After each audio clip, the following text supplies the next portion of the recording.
사람은 보통 평가하기를 잘 잊어버리는 동물이다, 그렇게 말을 합니다.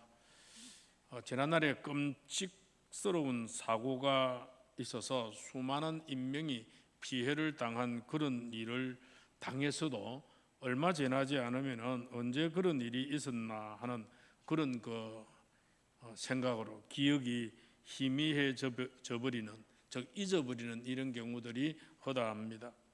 그런데 사실 잊어버려야 할 것은 빨리 잊어버리는 게 좋습니다. 그러나 잊어버리지 않아야 될 것은 정말 잊으면 안 되는 일이지요. 그래서 다윗은 시편에서 말하기를 103편 2절에 내 영혼아 여호와를 송축하며 그 모든 언택을 잊지 말지니라, 그렇게 말했습니다. 여호와를 송축하되 하나님께서 내게 베풀어 주신 그 은혜와 그 언택은 잊어서는 안 되겠다라고 하는 그런 말씀입니다. 하나님의 언택을 잊지 말아야 될 이유가 무엇일까요? 그것은 하나님의 은혜를 기억해야, 그분이 내게 베풀어 주신 것을 생각해야, 그분이 내게 좋은 것으로 채워주신 것을 생각할 때 그분께 어떻게 할 수 있습니까? 감사할 수 있고, 또 어떻게 하면 나도 저분에게 보답할 수 있을까 하는 이런 생각으로 헌신과 봉사가 하나님 앞에서도 일어날 수 있는 일이지요. 우리가 처음에 믿었던 하나님과의 나와의 사랑의 관계는 참 잊어서는 안 될 일인데 참 많이 잊어버리고 살아갈 때가 많습니다. 예수를 처음 믿을 때 정말 성령의 은혜를 체험하면서 하나님께서 내게 베푸신 구원의 감격으로 인해서 아마 눈물 많이 흘린 사람은 아마 없을 겁니다. 구원의 감격으로 아직까지 눈물 한 번 흘리지 못한 분 계십니까? 다시 한번 생각해 보시길 바랍니다. 내 신앙과 구원받음이 좀 옳은 것인지, 그 예수 그리스도의 십자가의 죽으심과 부활을 생각하면서 정말로 십자가로 고통받으신 주님을 생각하고 부활로 말미암아 그 첫 열매가 나로 하여금 부활의 자리에 이르게 하는 그 열매로 같이 연결되어지고 나도 부활의 인격체로 다시 나타나게 되어질 그러한 것을 생각할 때 감사할 수밖에 없는 일이고, 또 그렇게 베풀으신 하나님의 여러 가지 프로젝트와 계획을 한번 쭉 생각할 때 고마워할 수밖에 없는 그런 마음이 우리를 지배하고 다스리게 되어질 그런 일입니다. 그래서 늘 에베소 교회를 향해서도 첫사랑을 잊어버리지 마라, 그런 예수님께서 에베소 교회를 향해서도 책망을 하셨잖아요. 왜 너희들이 첫사랑을 그렇게 잊어버렸냐, 어디서 그 사랑이 떨어졌는지 한번 생각해 가지고 회복을 시키라고 그렇게 말씀하신 것을 바라봅니다. 오늘 베드로가 지금 여기서 말하고 있는 것도 그들이 복음을 받고 나서 그 뜨거운 마음과 구원의 감격 속에 있었던 그 마음들이 좀 짜부러졌어요. 줄어들었어요. 작아졌어요. 그래서 베드로가 오늘 주신 이 말씀에서 그들이 마음에 새기고 좀 간직해야 될 이 부분들을 지금 다루고 있는 그런 모습입니다. 지금 이제 베드로가 여기에서 말하고 있는 이제 베드로 전서를 끝내고 베드로후서 두 번째 편지를 쓰면서 베드로가 하는 말은 아비의 심정으로 베드로후서를 쓰고 있다, 그렇게 봅니다. 베드로는 그의 영적인 자녀들을 정말로 사랑하고 있었습니다. 그의 영적 자녀들이 신앙의 경주에서 모두 승리하고 하나님의 나라에 한 사람도 빠지지 않고 모두가 하나님 나라에 들어가기를 베드로는 정말로 마음으로 간절히 바랬습니다. 아마 여러분들이 주일학 교사 같으면 어떤 마음 듭니까? 내가 가르치는 아이들이 전부 말씀을 잘 받고 그 말씀 속에 잘 훈련되어져서 하나님 나라와 교회를 위해서, 국가를 위해서, 인류를 위해서 귀한 인물로 잘 거듭나기를 간절히 바라는 마음이 그 속에 가득하지요. 그중 요놈은 잘 됐으면 좋겠고, 요거는 말 안 들으니까 요거는 막 그냥 이 사회 속에서 그냥 저 뒤로 쳐져버리는 인생이 됐으면 좋겠다, 그런 마음 없는 선생님 없죠. 목회자의 마음도 그렇습니다. 오늘 이 자리에 들어온 모든 여러분들이 중간에 신앙의 낙오자가 한 사람도 없고 모두가 다 구원의 반열 위에 올바로 서서 한 사람도 낙오하는 사람 없이 모두가 생명책에 기록되어지고 모두가 하나님을 사랑하면서 하나님 나라에 모두가 들어가기를 바라는 그 마음이 목회자에게 가득 있는 줄 믿으시기를 바랍니다. 말 안 듣는 사람도 있지요. 그 사람은 더 기도가 되어집니다. 정말로 잘 말씀이 그의 심령 속에 들어가고 성령의 가르침과 깨우침과 도전을 받아서 그의 마음이 변화가 되어지면서 더 하나님을 이전보다 지난해보다 더욱더 성숙해 가기를 원하는 그 심정으로 더 사랑하고 더 기도를 많이 하게 되어지는 마음이 있습니다.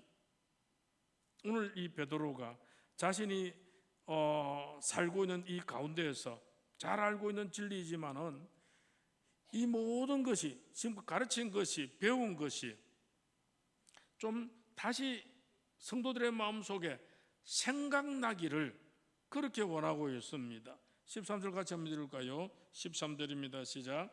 내가 이 장막에 있을 동안에 너희를 일깨워 생각나게 함이 옳은 줄로 여기노니, 생각나게 하는 것이 옳은 줄로 여긴다. 생각이 난다. 바로 이 말이 마치 부모가 사랑하는 자녀들에게 말씀하는 것 같이 들립니다. 자녀들에게 가장 중요하다고 생각되는 것은 우리 부모들이 항상 자녀들로 하여금 기억이 나도록 자꾸 만들어 나갑니다. 저 우리 경성 사투리가 귀에 못대가리 않도록 그렇게 또 하고 또 하고 또 하고 또 하고. 왜? 잊어버리면 안 되니까. 꼭 기억을 해서 언제라도 생각나게 하고, 아버지 말씀이, 어머니 말씀이, 교육한 그 말씀이, 나에게 가르친 그 말씀이 생각이 나서 그때는 몰랐지만 이 형편 되니까, 이 상황 되니까 그때 부모님이 말씀하신 그 말씀이 생각나는. 그래서 부모님은 사랑하는 자녀들에게 늘 기억이 되어지도록 잔소리 같지만은 반복하고 반복하고 또 반복합니다. 어디 운전하러 나가면은 다 큰 성인이지만은 야야이 운전 조심해라. 길을 건널 때는 횡단보도로 무조건 건너지 말고 좌우차 보면서 조심해서 건너라. 집을 나갈 때는 문단속 잘해라. 가정예배 잘 드려라. 꼭 필요한 말씀드리죠. 집에 모임이 있을 때 애들이 멀리서 차를 운전하고 옵니다. 부모가 뭐라고 말합니까? 빨리 온나 이렇게 합니까? 늘 뭐라고 그럽니까? 천천히 조심해서 안전 운행해가 온네.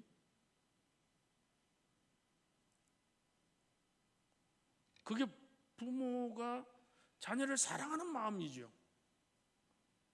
그러니까 운전을 하다가도 운전 조심해라. 앞차가 사고 날 경우는 많습니까?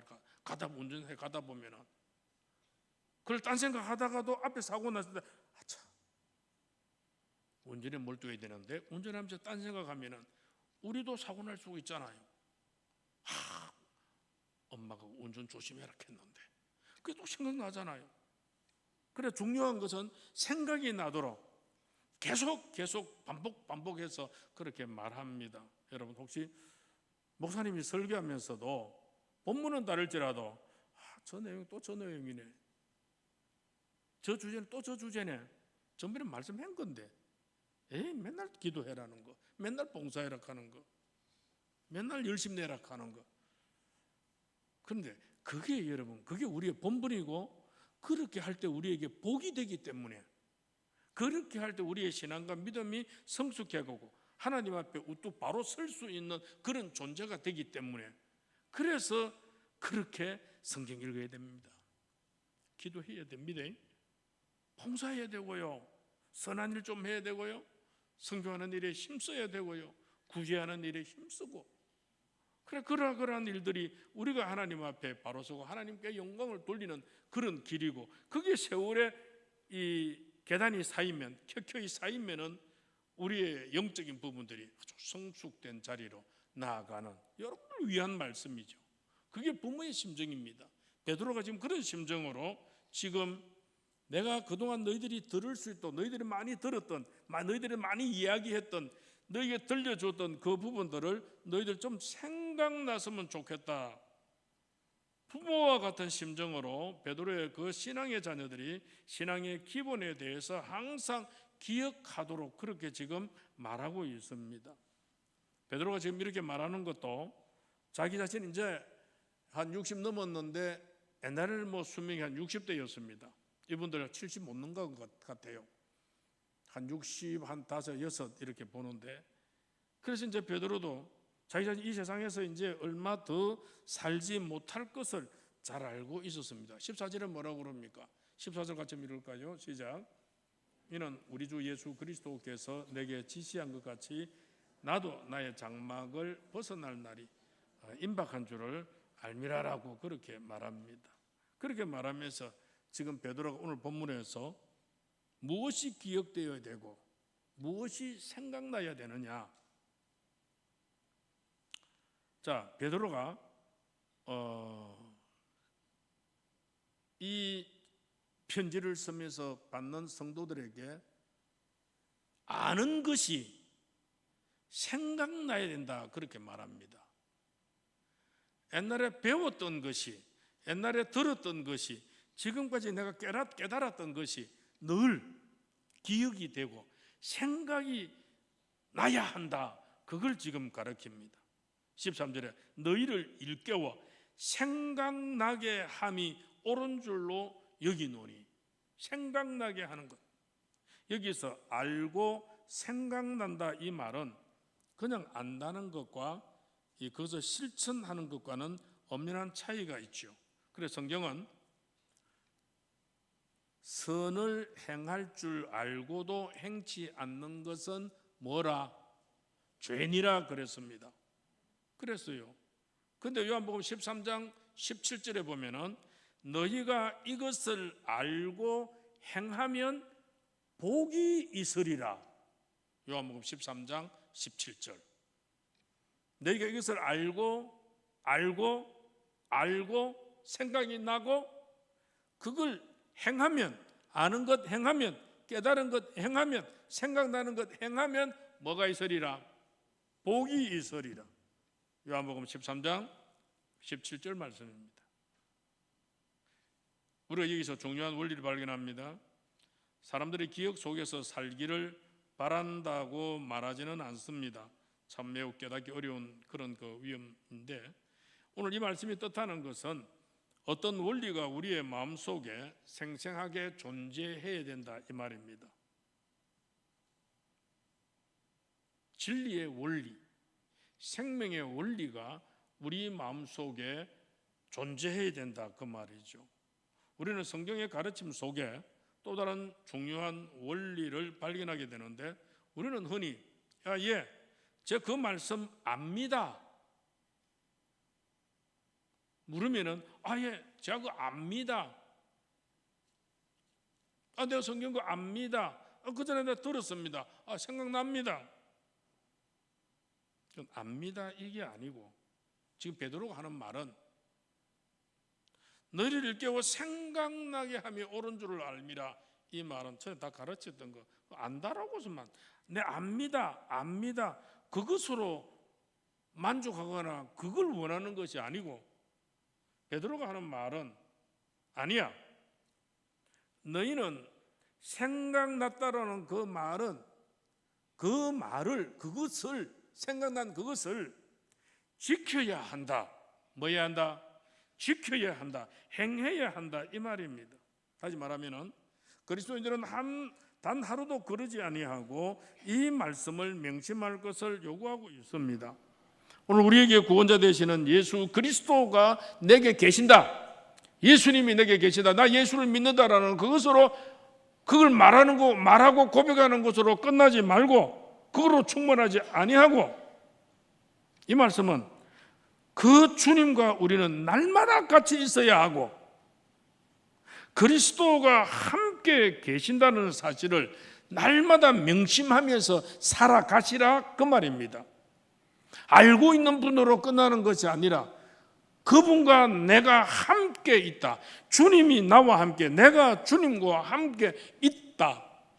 함께 계시면 그 주님이 원하는 대로, 그 주님이 바라는 대로 살아가고 행하는 그 모습이 우리에게 일어나야 된다라는 그런 사실입니다. 바로 이것 때문에 우리는 성경을 읽고, 이것 때문에 성경을 쓰고, 이것 때문에 기도하고, 이것 때문에 명상하고 묵상하고 하는 것입니다. 그래서 교회는 예수 그리스도의 복음 중심 사상을 늘 반복하고 예수 그리스도 안에 있는 하나님의 진리를 사람들에게 늘 상기시켜 주는 일을 잘 감당해야 됩니다.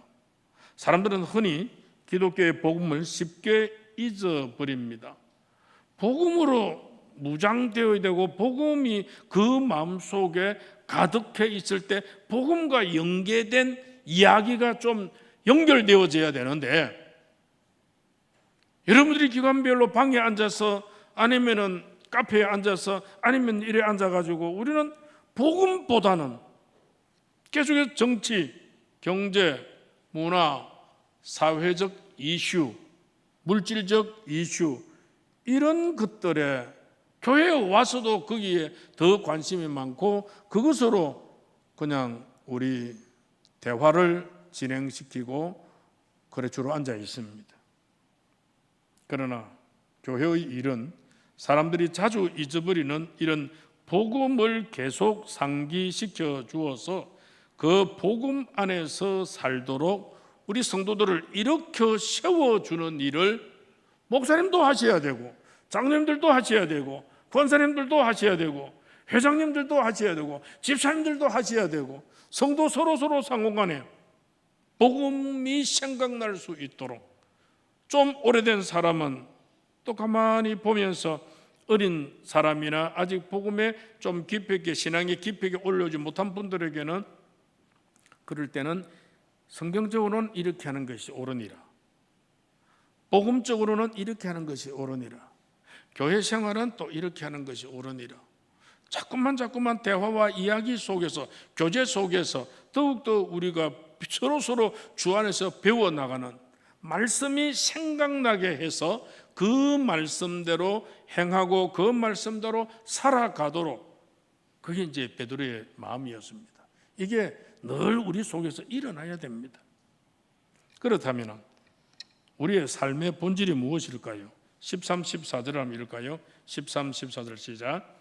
우리가 이 장막에 있을 동안에 너희를 일깨워 생각나게 함이 옳은 줄로 여기노니 이것은 우리 주 예수 그리스도께서 내게 지시한 같이 장막을 벗어나를 임박한 줄을 알라. 우리가 여러분 이 세상에 살고 있죠. 우리의 육신은 여러분 우리가 잠시 거주할 집이나 장막에 지나지 않습니다. 우리 육신이, 이 육신이 뭘까요? 일종의 장막입니다. 이 육신은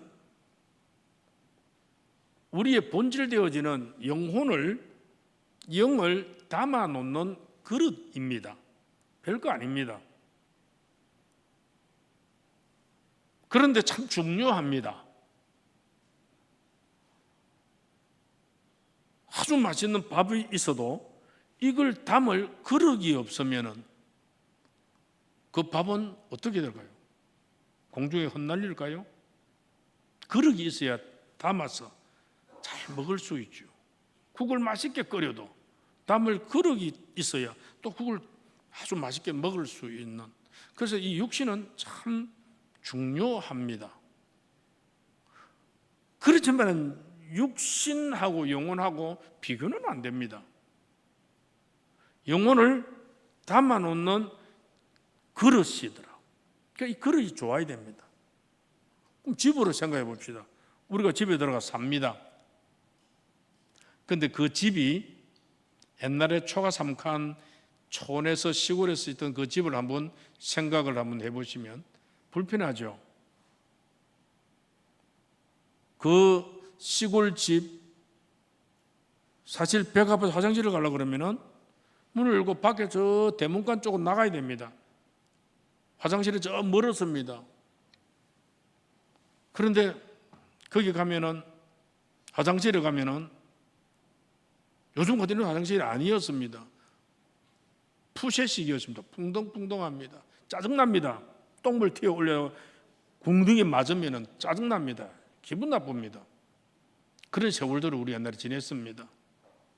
그래서 화장실 갔다 오면 별로 기분 안 좋은데 그것도 씻어야 되고, 요즘 사람들은 뭐 그게 무슨 말인고라고 생각이 들지 모르지만, 그래서 화장실을 갈 때는 밑에 보고 지퍼를 몇 개 구르륵 해가 감아가 몇 던져 놔놓고 그 다음에 또 볼일 보는 경우도 있기도 하고 그렇습니다. 똥물 안 맞으려고.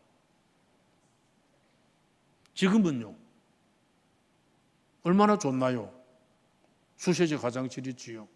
비데 있지요.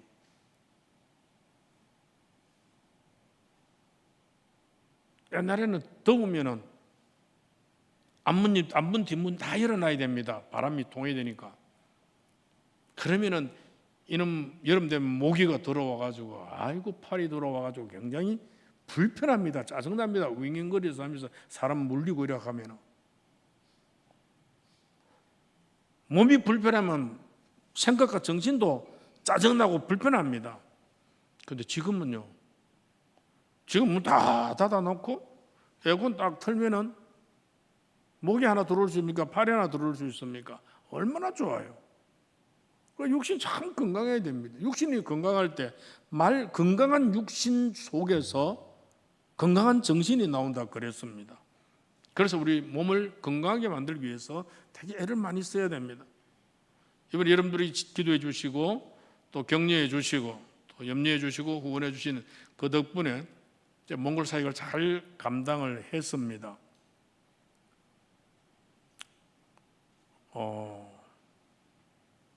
가서 결론적으로 느낀 것은 참 너무 어려운 상황에 사역들을 하고 일들을 하고 하는 이런 그 현장을 보며, 심지어 학사를 담당하는 숄마 간사는 다리를 쩔뚝쩔뚝해요. 그래서 왜 다리를 쩔뚝하느냐?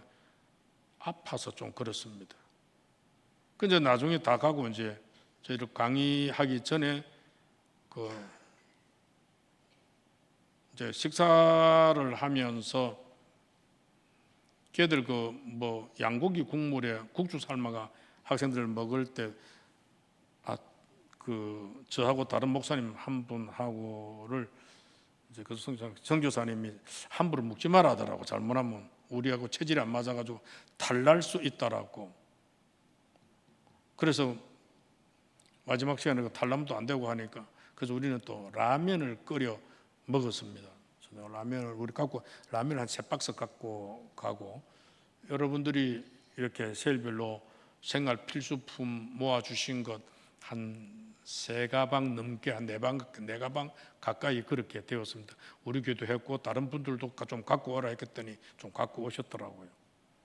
그래서 그분들은 너무 좋아하셔가지고 한 몇 달은 한 반년 이상은 쓰겠다라고 정말로 기뻐하고 감사하는 그런 인사를 받았습니다. 여러분들에게 전달을 합니다. 이제 문제는 뭔가 하니까 다 좋았는데 교통편이 안 좋아요. 여기서 밤 9시 출발 부산에서 하니까 거기 시간으로, 우리나라 시간으로 새벽 2시에 도착을 합니다. 4시간 걸리는데 1시간 시차 차이는 납니다. 그래서 이래저래 해서 서너 시에 잠이 올 수도 있고 안 올 수도 있고 그렇기도 하고, 올 때는 거기에서 몽골에서 1시 50분이니까 우리나라 시간으로는 2시 50분에 출발을 했습니다. 2시 50분, 약 3시에 출발해가 여기 도착하니까 6시 40분, 6시 한 50분 됐죠. 4시간 걸렸는데. 그러니까 이게 밤에 잠을 좀 자주면 좋은데 이게 잠이 안 오기도 하거든요.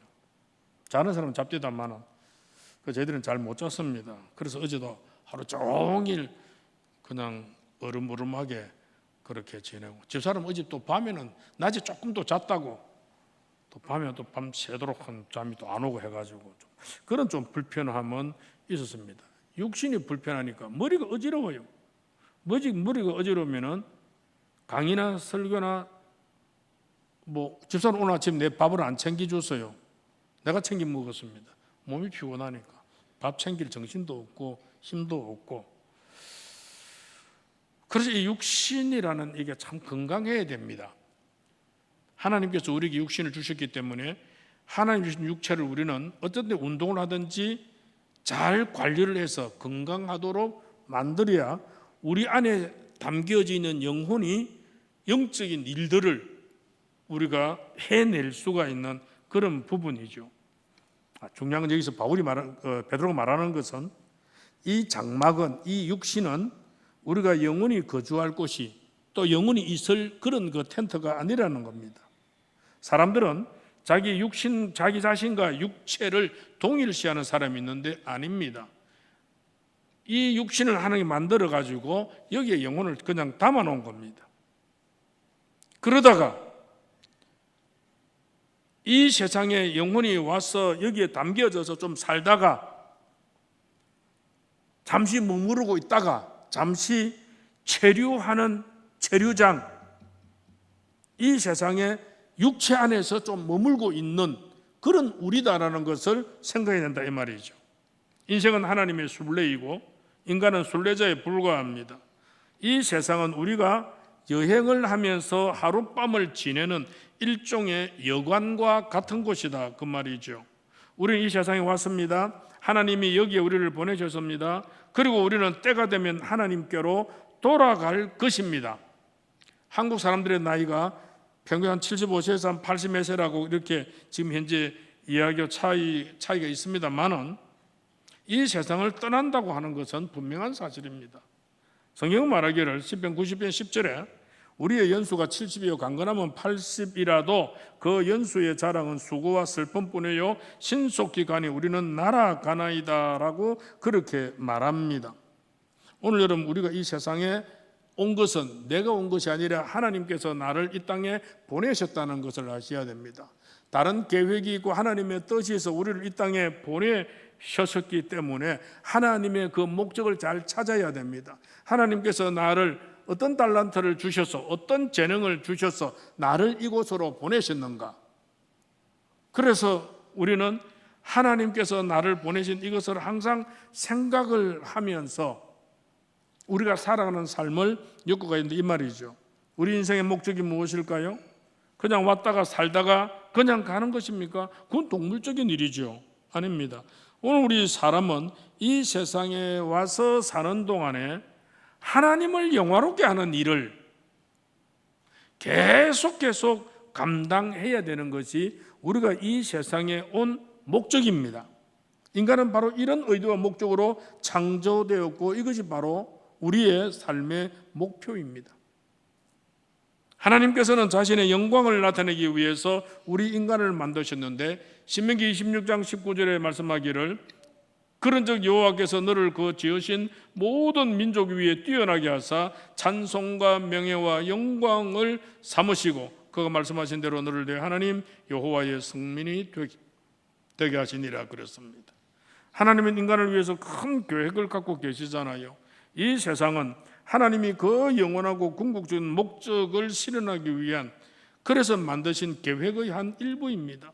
그래서 우리가 이 세상에서 이 지상에서 행하는 일과 인생 그 자체가 하나님께서 우리를 보내신 것이라는 그 사명을 가지고 우리가 이 일을 할 때 얼마나 중요한 것인가 하는 것을 깨달아야 됩니다.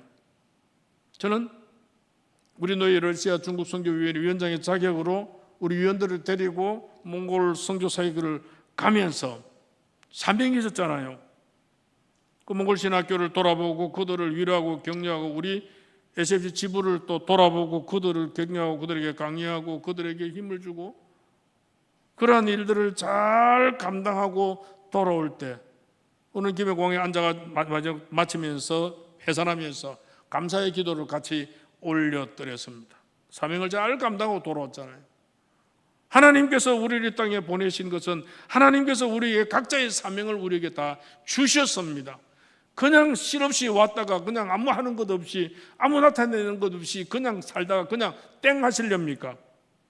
그게 아니지 않습니까? 하나님께서는 우리를 지으셨습니다. 하나님께서는 우리를 보배롭게 지으셨고 하나님은 우리를 존귀하게 여기셨고 하나님은 우리를 사랑스러운 존재로 우리를 만들었습니다. 하나님이 창조하신 걸작품들입니다. 이 세상에 하나밖에 없는 작품들입니다. 얼마나 귀한 작품들입니까? 피카소가 그림을 그린 거 가만히 보면요, 어떤 거는 한 점에 1억 원이 넘습니다. 우리 가치가 얼마 될까요, 여러분? 우리의 가치가 1억 원밖에 안 될까요? 하나님이 피카소보다 못합니까? 피카소가 만든 그림도 1억 하는데 창조주 하나님이 만드신 나야라는 이 작품은 얼마쯤 될까요? 돈으로 계산하기가 어려운 대단히 여러분들은 비싼 존재라는 것을 아셔야 됩니다. 나는 존귀한 존재, 나는 보배로운 존재, 나는 하나님의 사랑받는 존재로 나는 이 땅에 태어났다는 것을 당당하게 가슴에 새길 수 있기를 바랍니다. 그렇다면 우리 어떻게 살아야 할까요? 15절에 뭐라고 그럽니까? 15절입니다. 시작. 내가 힘써 너희로 하여금 내가 떠난 후에라도, 떠난다는 말이 참 중요합니다. 이 세상에서 다 살고 나면은 어떤 일이 일어날까요? 다 살고 나면 어떤 일이 일어날까요? 떠납니다. 이 세상을 떠납니다. 떠난다는 것을 두 글자로 죽음이라고 이야기합니다. 그런데 죽음이라는 말은 실제로는 탈출입니다. 뭐라고요? 탈출입니다. 베드로 사도는 나의 탈출이 이를 때까지 이런 것을 좀 생각나게 한다라고 그렇게 말하고 있습니다. 이 죽음이라는 것, 탈출이라는 것은 모든 사람에게 다 다가옵니다. 그러나 그리스도인에게 다가오는 죽음이라는 것은 애굽의 속박과 포로 상황에서 새로운 땅 가나안으로 가는 하나의 과정에 불과하다는 것을 표현합니다. 그것은 바로 잔인한 독재자 애굽의 바로왕의 압제와 속박과 노예 상태에 있었던 이스라엘 백성들의 출애굽하는 것하고 같은 것입니다. 그들은 그 후에 애굽을 떠나서 홍해와 요단을 건너 가나안 땅에 들어가서 풍성한 소산물을 얻게 되어지고 자기가 짓지 아니한 집 안에 살면서 풍성한 그런 그 식품들을 먹으면서 살아가는 젖과 꿀이 흐르는 가나안 땅으로 그들이 들어가게 되었던 것을 생각해야 됩니다. 오늘 우리는 바로 죽음이라는 것은 무수할 필요도 없고 요 세상과 저 세상 그 사이에 있는 문입니다. 그 사이에 있는 문을 쫙 여는 게 죽음입니다.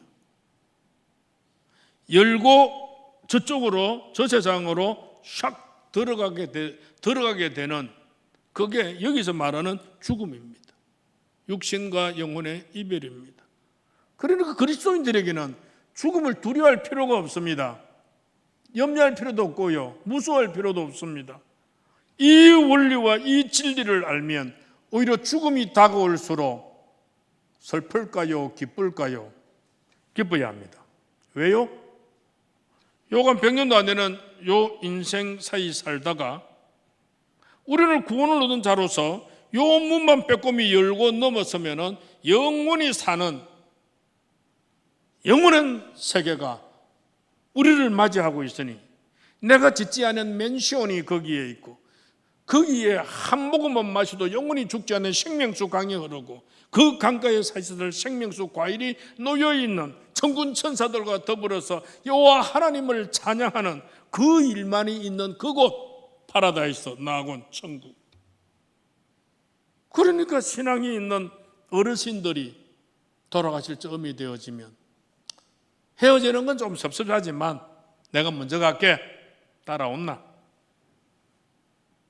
신앙생활 잘 해라, 믿음생활 잘 해라, 내가 간 길 뒤따라오면 된다.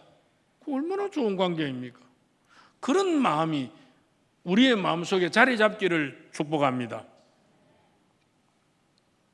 그래서 죽음은 그리스도인들에게 있어서 죽음은 공포가 아니고 우리의 장막을 걷어차고 넘어가는 일입니다. 탈출하는 일입니다. 이 세상을 탈출하여 요단강 건너 영원 불면의 왕국 가나안으로 들어가는 것입니다.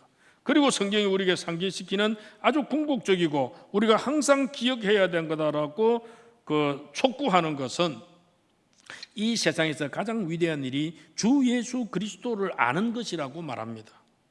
절대 잊어서는 안 되는 것이 예수 그리스도의 죽음과 부활입니다. 생명과 죽음, 그 밖에 모든 것이 다 변합니다. 그렇게 예수 그리스도 안에서만 인간의 삶에 대한 진정한 의미를 가질 수가 있는 거예요. 우리가 기억해야 될 것 중에 하나가 16절입니다. 16절 같이 읽습니다. 시작. 우리 주 예수 그리스도의 능력과 강리하심을 너희에게 알게 한 것이 교묘히 만든 이야기를 따른 것이 아니요 우리는 그의 크신 위엄을 친히 본 자라. 옛날이나 지금이나 주님의 재림에 대해서 소극적이고 부정적인 생각을 가지고 있는 사람들이 많이 있습니다. 그러나 오늘 주신 말씀대로 우리가 보면 이거는 아주 교묘하게 만든 것이 아니고 주님 자신도 친히 성경 여러 곳에서 말씀하신 바입니다. 오늘 이 편지는 목자가 사랑하는 우리 성도들의 심령을 위해 쓴 목양의 편지인데 그 편지 내용이 그들을 돕고 그들을 격려하면서 확고하게 세워주고 강하게 만드는 것이 이 베드로후서의 목적이었습니다. 베드로가 말한 대로 그들이 부름받고 택함받은 것을 확실히 하도록 그들에게 힘을 주는 것이 이 편지의 목적이었습니다. 베드로는 그리스도인들의 확신을 가지고 외면으로나 내적으로나 어떤 일이 일어난다 할지라도 흔들리지 않고 강한 위치에 있을 것을 강조하고 있습니다. 결국 주님은 오신다. 왜 주님이 다시 오시느냐? 주님이 다시 오시는 것은 이 세상 일들을 종결지으시고 인류의 시간들을 마감하기 위해, 끝내기 위해 오신다 이 말입니다. 이 세상에 시작이 있었습니다. 시작이 있었다면 끝이 있습니다. 삼위 하나님께서 이 세상을 창조하신 시작이 있었습니다. 그런데 성자 예수님, 부활하신 예수님이 재림하심으로 말미암아 이 세상이 끝이 나게 되어 있습니다. 우리가 남긴 삶의 기록대로 우리는 나중에 심판을 받게 될 것인데 택함을 받아 구원받은 자는 생명책에 그 이름이 기록되어서 그 책에 그 이름이 기록된 사람은 영원히 구원받을 것이고 행위의 책에 많이 헌신하고 상급받을 많은 일들을 한 사람들은 큰 멸류관의 상급을 더불어 받게 될 것이고 그러나 생명책에 기록되지 아니하는 자는 하나님의 원수로 봅니다. 그 하나님의 원수들은 다 멸함을 받을 것입니다. 그렇기 때문에 제가 여러분들에게 간곡히 드리는 말씀은 베드로와 같이 좀 생각나게 하면서 깨어 있어서 준비하라는 것입니다. 주님이 다시 오신다는 것은 간교하게 꾸며낸 이야기가 아닙니다. 성경의 정수입니다. 오늘 여러분 정말로 잘 준비하셨다가 저를 통해서 받은 말씀들이 많이 안 있었겠습니까? 27년, 28년 받아서 많이 받았죠. 좀 생각나는 게 좀 많이 있었으면 좋겠습니다. 그거는 자꾸 제가 좀 강하게 강조했던 부분들도 있었을 겁니다. 좀 그런 것들은 더 좀 생각이 났으면 좋겠고요. 그래 생각나서 그대로 행함으로 말미암아 잘 준비하는 거죠. 언제라도 우리 주님 오신다 해도 영광 중에 맞이할 수 있는 그런 여러분들이 되시기를 주의 이름으로 축복합니다. 하나님 주신 말씀 꼭 기억하게 해주시고 우리가 그동안 신앙생활을 하면서 하나님께로부터 받은 말씀들이 많이 있습니다. 읽으면서 깨달은 말씀들이 많이 있습니다. 늘 하나님 생각나게 하시고 그 말씀들을 그대로 삶 가운데 실천함으로 말미암아 복을 누리는 우리가 되게 하여 주옵소서. 예수님의 이름으로 기도합나이다.